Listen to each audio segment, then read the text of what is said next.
இது ஒரு கற்பனை கதை மட்டுமே. தலைப்பு: மர்மமான மாளிகை. மாலை நேரம். காசி தனது நண்பர்களுடன் ஒரு புது இடத்திற்கு செல்லலாம் என முடிவு செய்தார். அவர்கள் செல்வது ஒரு பழமையான மாளிகை. அந்த மாளிகை பற்றி பல கதைகள் இருந்தன. மாளிகைக்கு வெளியே செல்வதற்குள் காசி தனது நண்பர்களிடம், நான் உள்ளே சென்று பார்த்து வந்து விடுகிறேன் என்றார்.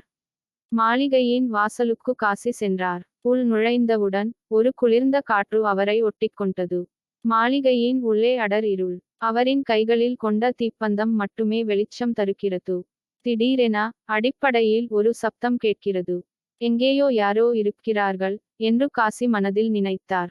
அவன் மாளிகையின் உள்ளே சென்று பழைய, தூசி படிந்த அறைகள், உடைந்த கண்ணாடிகள் மற்றும் சுவர்களில் மாயமான புகைப்படங்களை பார்த்தான். ஒவ்வொரு படியும் ஒரு பதட்டத்தை தூண்டியது. ஒரு அறைக்குள் அவன் நுழைந்தபோது அங்கே ஒரு பழைய பியானோ இருந்தது. பியானோ தானாகவே ஒலிக்க ஆரம்பித்தது. காசி ஆச்சரியத்துடன் பியானோவை பார்த்தான். அப்போது அவனுக்கு பின்னால் ஒரு குளிர்ந்த குரல், நீங்கள் இங்கே இருக்கக்கூடாது என்று கூறியது. காசி திரும்பி பார்க்க அங்கே ஒரு மங்கலான நிழல். அது நகர்ந்தது, நெருங்கியது. காசி பயத்துடன் ஓடத் துவங்கினான். ஆனால் எங்கேயும் செல்ல வழியில்லாமல் மாளிகையின் அடுக்குகளில் மாட்டிக்கொண்டான். மணிகளின் சப்தங்கள், பியனோவின் ஒலிகள், அந்த குரலின் மெல்லிய சத்தம் காசியின் மனதை கலக்க வைத்தது. அவன் முடிந்தவரை வேகமாக வெளியே ஓடினான்.